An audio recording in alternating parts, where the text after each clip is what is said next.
Hi, you're practicing High Court advocate. Today came up with a very interesting incident which was happened very recently. Day before yesterday, we have secured the court order which quashed the FIR. The FIR was filed on against the husband and the mother and father of the husband and the both sisters of the husband. ఎవరైతే మా client మనల్ని approach అయ్యారో 498A case మీద he's the husband and మనల్ని approach అయింది వాళ్ళ father. ఎవరైతే husband ఉన్నారో అక్యూజ్డ్ నెంబర్ 1 ఉన్నారో వాళ్ళ ఫాదర్ మనల్ని అప్రోచ్ అయ్యారు. అయితే వాళ్ళ ఫాదర్ వాళ్ళ మదర్ అండ్ ఇద్దరు సిస్టర్స్ అందరూ కూడా రాజమండ్రిలో ఉంటారు. బట్ ఈ ఎవరైతే మనకి అప్రోచ్ అయ్యారో క్లయింట్ వాళ్ళ సన్ ఎవరైతే అక్యూజ్డ్ నెంబర్ 1 ఉన్నారో హస్బెండ్ క్లయింట్ ఉన్నారో అతను మాత్రం కేరళలో ఉంటారు. కాపురం పెట్టింది కేరళలో, వీళ్ళకి మ్యారేజ్ అయింది రాజమండ్రిలో. కాపురం జరిగింది, ఇన్సిడెంట్ జరిగింది అంతా కూడా వీళ్ళిద్దరు మ్యాట్రిమోనియల్ హౌస్ ఒక్కరోజు కూడా రాజమండ్రిలో వీళ్ళిద్దరు కలిసి లేరు, వైఫ్ అండ్ హస్బెండ్. బట్ ఎవరైతే వాళ్ళ హస్బెండ్ యొక్క మదర్ అండ్ ఫాదరు ఇద్దరు సిస్టర్స్ ఉన్నారో వాళ్ళ నలుగురిని కూడా ఎఫ్ఐఆర్లో ఇరికించడం జరిగింది. This is what happening in 498A cases. పోలీసులు వారు కూడా ఆలోచించకుండా ఈ ఎఫ్ఐఆర్లో ఇదంతా జరిగి 1.5 year వరకు అవుతుంది.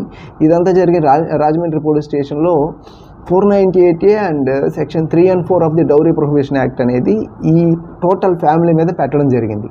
ఎవరైతే హస్బెండ్ అంటే elder son of the wife and husband, తల్లిదండ్రులకి పెద్ద కొడుకు ఇద్దరు కూతుర్లు, ఈ ఫ్యామిలీ మొత్తాన్ని ఒక 498A కేసు మీద ఇరికించేసి వైఫ్ ఎవరైతే ఉన్నారో అతను మ్యారేజ్ చేసుకున్న ఆయన యాక్చువల్గా అబ్రాడ్లో సాఫ్ట్వేర్ ఎంప్లాయీ.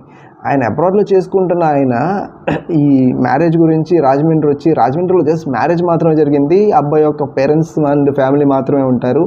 బట్ అమ్మాయిది కేరళ నుంచి వచ్చి ఇక్కడ మ్యారేజ్ చేసుకుని వచ్చి వీళ్ళు కాపురం పెట్టింది కేరళలో అమ్మాయి వాళ్ళ హౌస్ దగ్గర. సో అక్కడ వాళ్ళ పేరెంట్స్ తప్పేం లేదు, వాళ్ళేం ఫిజికల్ అండ్ మెంటల్ హెరాస్మెంట్ చేయలేదు. బట్ వీళ్ళ ఇంట్లో ఉండకుండానే హస్బెండ్ వాళ్ళ పేరెంట్స్కి వాళ్ళ సిస్టర్స్కి సంబంధం లేకుండా టోటల్ వీళ్ళ ఫ్యామిలీని హస్బెండ్ వాళ్ళ ఫ్యామిలీ మొత్తాన్ని కూడా 498A కేసులో ఇరికించడం జరిగింది. This is what happening. సంబంధం లేదు అని మేము ప్రూవ్ చేయడం జరిగింది హానరబుల్ హైకోర్టులో. 482 CRPC కింద క్వాష్ పిటిషన్ వేయడం జరిగింది. కోర్టు కూడా అదే యాక్సెప్ట్ చేయడింది. A1 ఒక్కరిని కేసుకి అటెండ్ అవ్వమని చెప్పి ఆర్డర్ ఇస్తూ A2 నుంచి A5 వరకు ఎవరైతే ఉన్నారో A2 mother, A3 father, A4 and A5 sisters of the husband వాళ్ళందరికీ కూడా కేసు కొట్టేయడం జరిగింది. This is what happening. So అయితే ఇతను అబ్రాడ్లో ఉన్న ఆయన మ్యారేజ్ చేసుకున్న తర్వాత రైట్ ఇమీడియట్లీ వాళ్ళ అమ్మాయి వాళ్ళ పేరెంట్స్ హౌస్కి తీసుకెళ్ళి అక్కడ ఒక 9 రోజులు ఉన్నారు. 1 month అక్కడ ఉన్న తర్వాత అతను అబ్రాడ్ వెళ్ళిపోవడం జరిగింది. అబ్రాడ్ వెళ్ళిపోయిన తర్వాత ఆ వీసా అరేంజ్మెంట్స్, ఈ షూరిటీస్ ఎవ్రీథింగ్ అంతా కూడా అరేంజ్ చేసిన తర్వాత ప్రిపేర్ చేసిన తర్వాత ఒక 3 monthsలో ఆ అమ్మాయిని కూడా అబ్రాడ్ తీసుకెళ్ళడం జరిగింది. ఇదంతా కూడా 2021లో జరిగింది, అది December ఆర్ సమ్వేర్. జరిగిన తర్వాత 2022లో వీళ్ళిద్దరూ కలిసి ఉండడం జరిగింది. ఒక 6 months to 8 months అక్కడ కలిసి ఉన్నారు. లేటర్ అమ్మాయికి అబ్బాయితో నచ్చట్లేదు, ఇష్టం లేదు, తిడుతున్నాడు, హ్యారెస్మెంట్ చేస్తున్నాడు అని చెప్పి యాక్చువల్గా చేసింది అబ్బాయిని హ్యారెస్ చేసింది.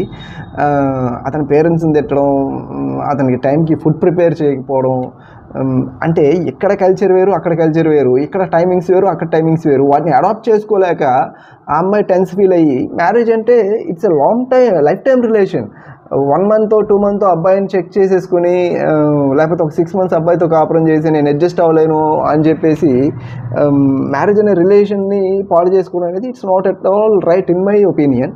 అయితే అబ్బాయిని అక్కడ వదిలేసి ఈ అమ్మాయి వచ్చేసింది. ఎప్పుడైతే కేరళ వచ్చేసిందో కేరళలో కంప్లైంట్ పెట్టకుండా వచ్చి ఎవరైతే అబ్బాయి యొక్క పేరెంట్స్ బాధ్యత ఎంతవరకు మ్యారేజ్ చేయడం వరకు వాళ్ళ మంచి చెడ్డలు చూడడం వరకే అదంతా వాళ్ళు చేశారు, పంపించారు. ఎక్కడా కూడా వీళ్ళిద్దరి మధ్య డిస్ప్యూట్లో పాపం వీళ్ళ అబ్బాయి వాళ్ళ పేరెంట్స్ ఇన్వాల్వ్ అవ్వలేదు. ఎక్కడా కూడా వాళ్ళిద్దరి మధ్యన వచ్చిన ఒక ప్రాబ్లంలో వీళ్ళు చేసింది ఏం లేదు. అయితే కూడా వీళ్ళనందరినీ ఇరికించి ఎవరైతే అబ్బాయి వాళ్ళ పేరెంట్స్ ఉన్నారో వాళ్ళ సిస్టర్స్ ఉన్నారో వాళ్ళందరినీ కూడా అన్నెసరీగా ఇరికించి వాళ్ళందరి మీద ఎఫ్ఐఆర్ పెట్టించడం జరిగింది. ఇన్ ది మీన్ వైల్ ఈ 498A కేసు ఫైల్ చేసిన తర్వాత ఇదే రాజమండ్రి పోలీస్ స్టేషన్లో వాళ్ళు 41A నోటీస్ తీసుకున్నారు. ఇంకొక అడ్వకేట్ దగ్గరికి వెళ్ళారు. అది ట్రయల్ నడుస్తుంది.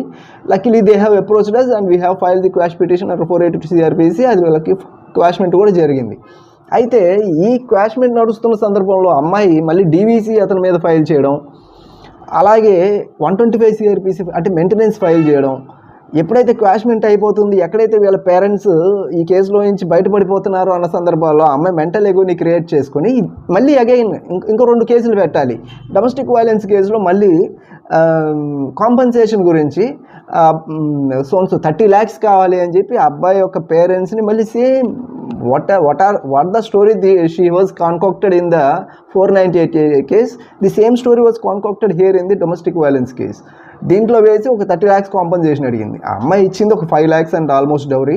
In addition to that compensation కావాలి ఒక 30 lakhs అని చెప్పి. నో, ఇంతవరకు వాళ్ళకి చిల్డ్రన్ లేరు, పిల్లలు లేరు, జస్ట్ వాళ్ళిద్దరు కలిసి ఉంది ఆల్మోస్ట్ ఒక 8 months. దట్ కూడా అబ్బాయి అబ్రాడ్లో ఉంటే అక్కడ కలిసి ఉన్నారు.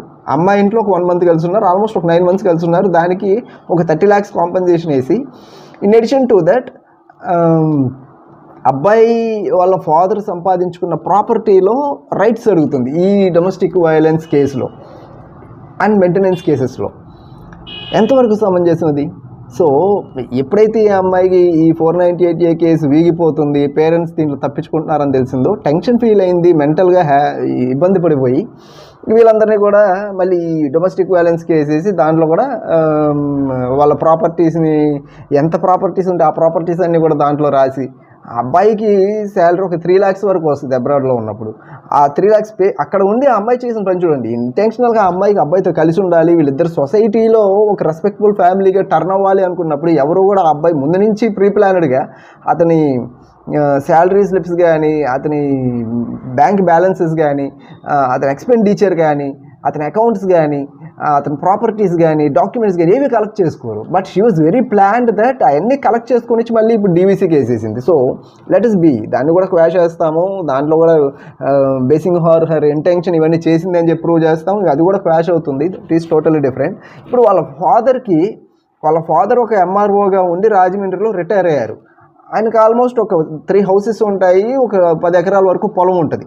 అది వాళ్ళకి తాతల నుంచి వచ్చిందా లేకపోతే ఆయన సంపాదించుకున్నారా అనేది పక్కన పెడితే, ఇప్పుడు ఆయన సంపాదించుకున్న ప్రాపర్టీ ఇల్లుల వరకు ఉన్నాయి వాళ్ళకి. తదనంతరం వాళ్ళ తాతల ద్వారా 10 eకరాల పొలం వచ్చింది.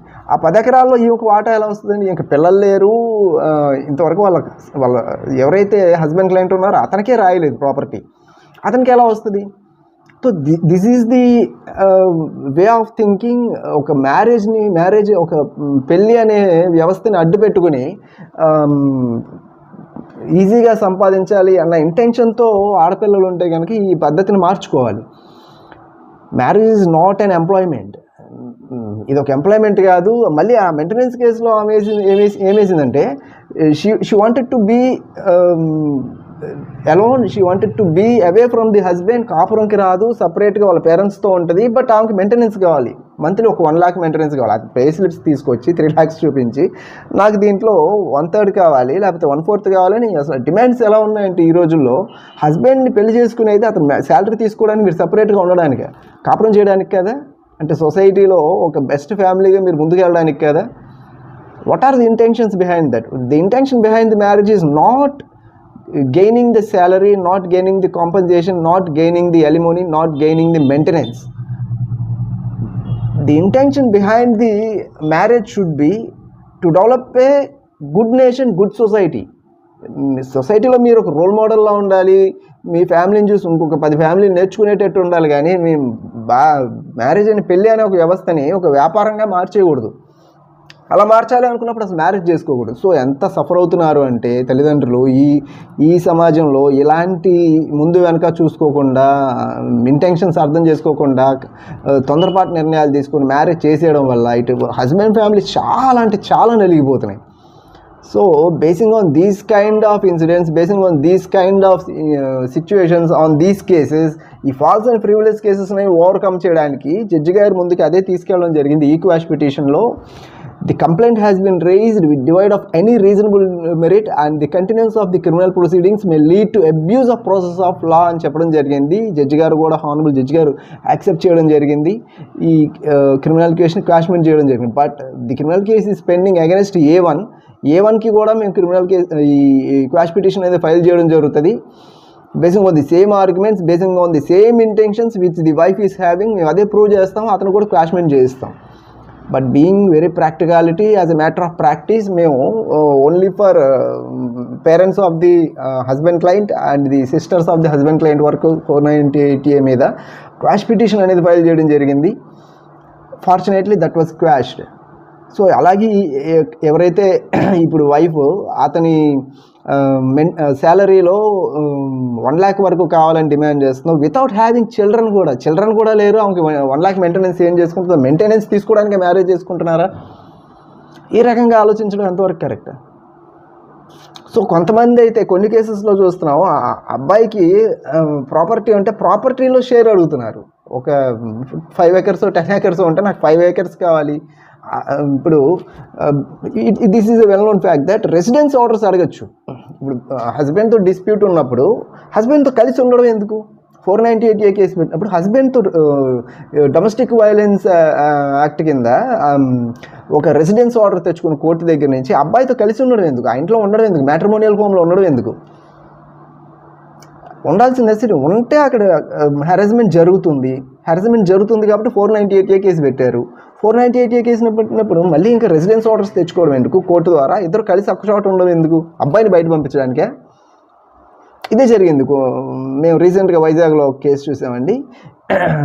హస్బెండ్ది ఓన్ హౌసు, అమ్మాయి ఫస్ట్ వెళ్ళిపోయింది. ఆ అమ్మాయిని వాళ్ళ పేరెంట్స్ యాక్సెప్ట్ చేయలేదు, ఎంకరేజ్ చేయలేదు. This is good society. కొంతమంది పేరెంట్స్ అమ్మాయిలలాగా భర్తలను వదిలేసి ఇలా పుట్టింటికి వచ్చేస్తుంటే పేరెంట్స్ కూడా యాక్సెప్ట్ చేయట్లేదు. That is good.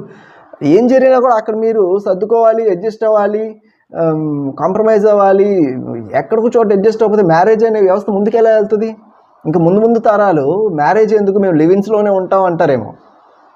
ఇంకా మ్యారేజ్కి రెస్పెక్టే ఉంది. సో బేసిక్ ఆన్ దట్ కొంతమంది పేరెంట్స్ ఇలాంటి వాటిని ఎంకరేజ్ చేయట్లేదు. ఎంకరేజ్ చేయకుండా చేయడం వల్ల ఈ పర్టికులర్ ఇన్సిడెంట్లో ఏమైందంటే అమ్మాయి వాళ్ళ పేరెంట్స్ ఎంకరేజ్ చేయలేదు. మళ్ళీ తిరిగి హస్బెండ్ దగ్గరికి వెళ్ళింది. ఎవరి మీద అయితే కంప్లైంట్ పెట్టిందో, ఎవరి పేరెంట్స్ మీద అయితే కంప్లైంట్ పెట్టిందో వాళ్ళ ఇంట్లో వెళ్ళి చేరి హస్బెండ్ని బయటికి పంపించాలని కోర్టు ఆర్డర్ తీసుకొచ్చింది. అతని ఇంట్లో అతనికి ప్లేస్ లేదా? అగైన్ ఇదే ఫిజికల్ అండ్ మెంటల్ క్రూయాలిటీకి హస్బెండ్ యొక్క ఫాదర్ అంటే మామగారు ఇద్దరు గురి చేస్తున్నారు. I have been subjecting to physical and mental harassment, so kindly send them out of the house. ఇదే ఒక కోడలుగా వచ్చి ఒక సొసైటీలో రెస్పెక్ట్ ఉన్న ఆడపిల్లగా ఒక మ్యాట్రిమోనియల్ హోమ్కి ఒక అత్తగారింటికి వెళ్ళాక వాళ్ళ పరువు కాపాడాలి, కానీ వాళ్ళని బయటకు నెట్టేసేంతవరకు ఎందుకు జరుగుతున్నాయి ఇలాంటి సిచ్యువేషన్స్? సో ఆమె ఇప్పుడు నేను చెప్తున్న వైజాగ్ ఇన్సిడెంట్లో ఆమె థాట్ ప్రాసెస్ ఏంటంటే ఆమెకు ఒక అడ్వకేట్ ఉన్నారు, ఆయన ఆమెను ప్రొవోకేట్ చేస్తున్నారు. వాట్ షీ వాంట్స్, ఆమెకి కూడా వాళ్ళకి ఒక చాలా it's a big house in Vizag. Like వాళ్ళకి ఒక 10 portions వరకు ఉంటే ఇంకొక 10 portions ఇవ్వాలంట. బట్ హస్బెండ్ వద్దంట. 10 portionsలో 5 portionsలో వచ్చే రెంట్ ఏమికి కావాలంట. ఇన్కమ్ కావాలి, హస్బెండ్ వద్దు. This is the way how some of the wives are claiming maintenance, claiming property rights on husband's property. So ఇలాంటి సందర్భాల్లో ఇప్పుడు హస్బెండ్ క్రూయల్గా ఉండి మ్యారేజ్ చేసుకుని వదిలేసి పట్టించుకోకుండా తిడుతూ హింసిస్తూ కొడుతూ ఇలా ఉంటే that will be encouraged. But in some of the cases they are not at all harassing the wife, they are not at all ఒక వర్డ్ అనట్లేదు, ఒక మాట అనట్లేదు. బట్ ప్రేయర్ నుంచి కూడా ముందు నుంచి కూడా ఇదే ఇంటెన్షన్స్తో ఇలాంటి థాట్స్తో మ్యారేజ్ చేసుకోవడం, బయటపడిపోవాలి, విడిపోవాలి, ఇబ్బంది పెట్టాలి, హస్బెండ్ యొక్క పేరెంట్స్ని ఇబ్బంది పెట్టాలి, వాళ్ళని కేసెస్లో ఇరికించాలన్న ఇంటెన్షన్స్లో కేసెస్లోకి లాగుతున్నారు. బట్ లక్కీలీ 498లో Arunesh Kumar versus state of Bihar అని జడ్జిమెంట్ రావడం జరిగింది 2014లో. అక్కడి నుంచి అరెస్టులు తగ్గినాయి. ప్రతి 498A కేసులో ఫస్ట్ 41A CRPC ఇచ్చి పంపిస్తున్నారు. చాలామందికి తెలియట్లేదండి. 498A కేసు రకాన్ని భయపడిపోతున్నారు, స్టేషన్కి వెళ్ళడానికి కూడా భయపడుతున్నారు. భయపడాల్సిన అవసరం ఏం లేదు. 41A CRPC నోటీస్ ఇస్తారంటే అక్యూజ్డ్ నోటీస్ అంటారు దాన్ని, కొంతమంది స్టేషన్ బెయిల్ అని కూడా అంటారు. 41A CRPC నోటీస్ ఇస్తారు. నిజంగా మీరు కనుక తప్పు చేయకపోతే అందరికీ అరెస్ట్ జరగదు. లేటర్ ప్రొసీడింగ్స్, ట్రయల్ ప్రొసీడింగ్స్ అన్నీ కామన్గానే జరుగుతాయి. అక్కడ కనుక మీ తప్పు లేదు, మీ మీద ఫాల్స్గా ఒక ఫ్రివలస్ కేసు, సూపర్ఫ్లూయస్ కేసు పెట్టారు అని మీరు అనుకున్నప్పుడు ఖచ్చితంగా మీరు హైకోర్టుని ఆశ్రయించండి, క్వాష్ పిటిషన్ వేసుకోండి. యూజువల్గా అది క్వాష్ అవుతుంది. సో ఇప్పటి వరకు వన్ సైడెడ్గా మాట్లాడాను అని అనుకోమాకండి. ఈ సందర్భాల్లో వైఫ్ ఎలా చేస్తున్నారని చెప్పాను. ఇప్పుడు పర్టికులర్గా ఒక ఇన్సిడెంట్ ఉంది. This is an incident which was happened in Ongole. ఇక్కడ wife is innocent and husband is very cruel. Marriage చేసుకున్నాడు, ఇంటికి తీసుకెళ్ళాడు. అంటే వాళ్ళిద్దరు లవ్ మ్యారేజ్ చేసుకున్నారు. పేరెంట్స్ను మ్యారేజ్ చేసుకున్న తర్వాత అబ్బాయి యొక్క పేరెంట్స్ని ఒప్పించి అబ్బాయి వాళ్ళ ఇంటికి తీసుకెళ్ళాడు, మ్యాట్రిమోనియల్ హోమ్కి తీసుకెళ్ళాడు. తీసుకెళ్ళిన తర్వాత అమ్మాయికి ప్రెగ్నెన్సీ వచ్చింది. అక్కడ అమ్మాయికి అబార్షన్ చేయించి నీకు నాకు సంబంధం లేదు, నా పేరెంట్స్ నన్ను ఇంట్లో నుంచి వెళ్ళిపోమంటున్నారని చెప్పి అమ్మాయిని బయటకు తీసుకెళ్ళి రోడ్డు మీద వదిలేసి అతను కూడా ఇంట్లో నుంచి బయటకు వచ్చేసినట్టుగా బయట నించొని రోడ్డు మీద నించొని అసలు మ్యారేజ్ అవ్వలేదు, నీకు నాకు సంబంధం లేదు, నీకు నేను లివింగ్లో ఉన్నాను అంటున్నాడు. అసలు అమ్మాయి చేసింది ఫస్ట్ మిస్టేక్ అతన్ని నమ్మడం. ఏదో టెంపుల్లో మ్యారేజ్ చేసుకుని వచ్చి అతను వాళ్ళ ఇంటికి తీసుకెళ్తే ఆ ఇంట్లో ఉండి అతనితో కాపురం చేయడం అనేది కరెక్ట్ కాదు. అట్ లాస్ట్ ఇలా వదిలించుకునే ప్రయత్నంలో ఆ అమ్మాయి ఏం చేసింది, ఇలా అబార్షన్ చేయించారు, ఇలా నన్ను చీట్ చేశారు, ఇలా ఇంటికి తీసుకెళ్ళి ఎవ్రీథింగ్ తీసుకెళ్ళి కంప్లైంట్ పెట్టింది. అల్టిమేట్లీ అతని మీద ఏం కేసు పెట్టారు, 313 పెట్టారు. Miscarriage without consent of the mother. తనకి ఇష్టం లేకుండా తనకు అబార్షన్ చేయించడం. 493 పెట్టారు, ఐపీసీ సెక్షన్ 493. ఇది కూడా భర్తని అని నమ్మించి తనని వాడుకోవడం. 420 and 417 పెట్టారు, చీటింగ్ కేసెస్ పెట్టారు. ఇప్పుడు వెళ్ళి జైల్లో కూర్చున్నాడు.